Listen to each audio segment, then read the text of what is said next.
मूळ कसबा गणपतीचं मंदिर आहे तर तो तांदळा स्वरूपातला आहे. तर तांदळा स्वरूप म्हणजे काय, तर ज्याला अवयव नाही, आकार नाही असा देव. तर एक म्हणजे दगडाला शेंदूर फासून जो दगड असतो त्याला तांदळा म्हणतात. आपल्याकडे अनेक देवी पण तशा आहेत, म्हसोबा तसे आहेत. तर त्या तांदळा स्वरूपातला तो गणपती मूळ.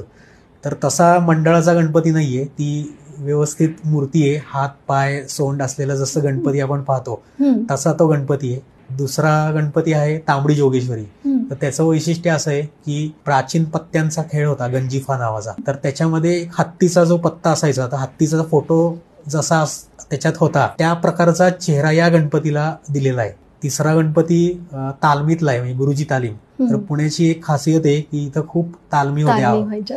तर त्यातली एक ही महत्वाची तालीम तेव्हा असावी, गुरुजी तालीम.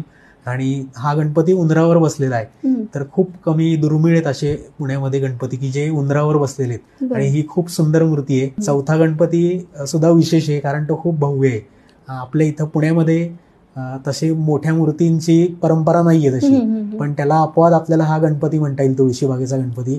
तो खूप उंच आहे गणपती आणि तो कर्नाटकातल्या हळेबीडूचा गणपती पाहून त्याची प्रतिकृती म्हणून हा गणपती बनवला गेलेला आहे. आणि पाचवा आहे टिळकांनी स्थापन केलेला केसरीवाडा गणपती.